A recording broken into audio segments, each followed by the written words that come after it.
Je suis enfin arrivée au Vietnam et ça fait du bien. Peut-être que je vous ferai une story time sur le trajet catastrophique qui s'est passé. Genre mon portable qui arrête de marcher juste quand je suis en train de regarder une série à l'aéroport, juste avant d'embarquer. Ou comment j'ai dû courir à l'aéroport parce que mon avion avait 45 minutes de retard et qu'il me restait plus qu'un quart d'heure pour traverser tout l'aéroport Paris-Charles de Gaulle.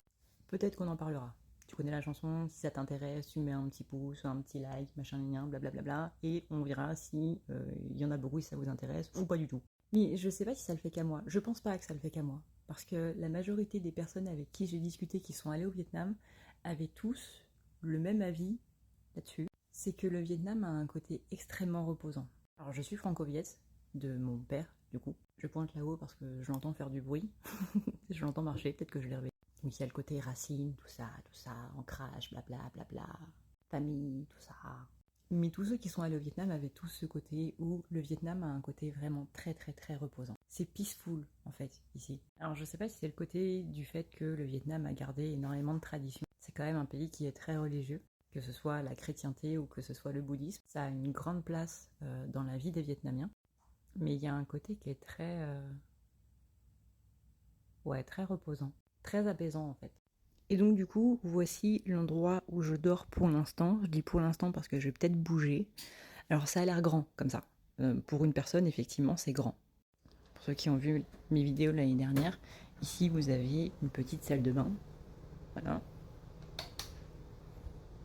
Mais l'eau ne marche pas ici. Et surtout, l'eau n'est pas potable au Vietnam. Attention, si vous venez au Vietnam et que vous prenez une douche, si vous avez la peau sensible, ça peut un petit peu vous brûler.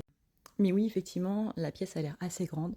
Mais c'est parce qu'en fait, à la base, cette chambre servait pour ma tante, son mari, sa fille et son fils. Donc il y avait 4 personnes dans cette pièce. Donc finalement, c'est pas si grand que ça. En fait, la majorité des pièces sont prévues pour ça, en fait. C'est-à-dire que de l'autre côté du couloir, là-bas, il y a ma cousine qui dort avec son mari, avec sa fille et avec sa mère. Et c'est comme ça au Vietnam. C'est pour ça qu'il y a beaucoup un aspect de communauté, c'est que tout se fait en famille. Et donc du coup, il y a les parties communes, donc les chambres sont l'aspect un petit peu privé pour la petite famille, mais la grande famille vit tous ensemble. Et donc du coup, mange ensemble, etc., etc. Et donc pour l'instant, je suis dans cette chambre-là parce que je vais peut-être bouger de chambre, étant donné que ma tante n'étant pas là, elle a une pièce un petit peu plus grande avec du coup le frigo et surtout la petite terrasse. Alors quand je dis petite terrasse, c'est plutôt un mini couloir parce que ça fait 50 cm de largeur. Mais j'aime beaucoup aller dans cet endroit-là parce que t'as un point de vue sur la rue du quartier et je trouve ça vraiment cool. Tu vois la nuit, tu vois les gens qui passent la journée, t'as tout le côté vie de Ho Chi Minh, cette ville qui dort jamais, sauf à 3 heures du mat. Mais nous, on n'est pas dans le quartier qui vit la nuit, en fait. Nous, on est dans le quartier où ça s'arrête la nuit, heureusement. Le quartier qui vit toute la nuit, il est plus loin. Mais ouais, du coup, de cette petite terrasse-là, tu vois la vie, en fait. Et le calme de la nuit, etc., etc. Et je trouve ça vraiment très, très sympa. Donc, il y a moyen que je demande à bouger là-haut. Pour l'instant, il n'y a pas grand-chose de prévu. Je suis encore en jet lag complet. D'ailleurs, pour la prise de mes médocs, c'est un petit peu le bordel, hein, parce que quand tu passes d'un fuseau horaire à un autre 6 heures plus loin, c'est un petit peu compliqué. Mais pour l'instant, ça va. Et puis le fait d'être déjà venu l'année dernière, il y a un côté qui est beaucoup moins stressant. Puisque je sais à quoi m'attendre, je sais ce qui se passe, je sais ce qu'il y a à faire, etc. Je sais aussi quelles sont les choses que j'ai achetées et les choses qu'il ne faut pas que j'achète. Parce que j'ai fait des achats l'année dernière que j'aurais pas dû faire, forcément. Hein. On fait tout ça quand on va dans un pays étranger. Donc là, ouais, il y a un côté qui est beaucoup plus serein comparé à l'année dernière. Et, euh, et je peux déjà plus profiter de ma famille. Déjà, je reste plus longtemps. Donc il y a aussi moins ce côté où on doit se dépêcher de te montrer les choses parce que tu repars dans pas longtemps. Et je suis aussi beaucoup mieux dans ma tête. Parce que mine de rien, quand je suis venue ici l'année dernière, j'étais en complète dépression. Et j'ai d'ailleurs beaucoup de gens dans mon entourage, de mes amis, même de ma famille en France, qui me disaient que j'ai commencé à remonter la pente à partir du moment où je suis venue au Vietnam la première fois. Et effectivement, je vois tout ce qui s'est passé depuis un an. que du coup j'en ai parlé avec mes cousines quand je les ai revues. Et comme je vous dis dans mes vidéos, c'est important de faire ce bilan-là de ce qui s'est passé en 2024, de ce qui s'est passé dans l'année, des choses qu'on a accomplies, des choses qu'on a faites. C'est pas spécialement mettre des projets en place, c'est simplement juste la façon dont vous avez avancé pour vous-même, par rapport à vous-même, sans même s'en rendre compte en fait. C'est pas le fait d'avoir des accomplissements, d'avoir créé une entreprise, d'avoir obtenu une place dans le Guinness Book des records ou quoi que ce soit, on s'en fout de ça.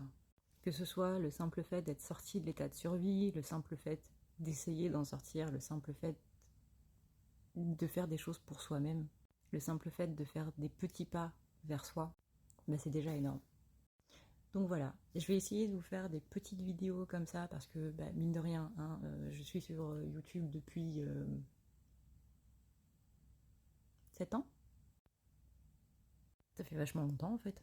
Et du coup, bah, je le fais parce que j'adore faire des vidéos. J'adore passer pour une abrutie dans la rue en tenant une caméra et en parlant à un téléphone. Non, en vrai, ça me gêne. Je préfère le faire là, quand il est minuit 51, dans ma chambre, et que personne ne m'écoute. Je sais pas si j'arriverai à passer le cap de le faire dans la rue. Mais pour vous, ma chère commune d'amour, je le ferai. Pour vous montrer les beautés du Vietnam.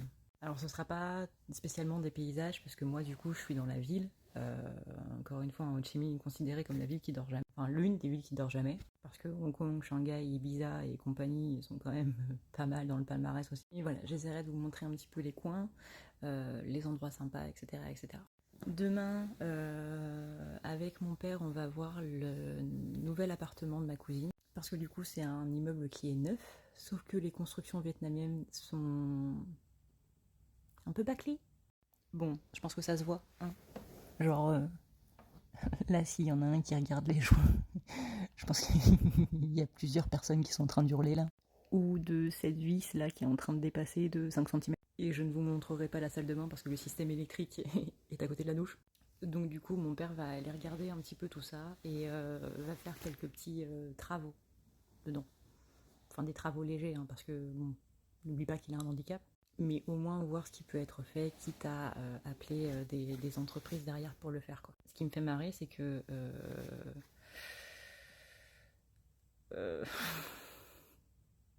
c'est un truc de luxe. C'est un truc de luxe et les constructions sont bâclées.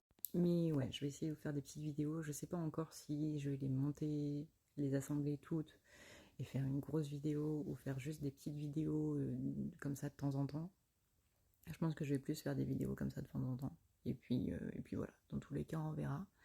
Et eh bien, je vous dis à une prochaine, pour une prochaine vidéo. Ciao, ciao!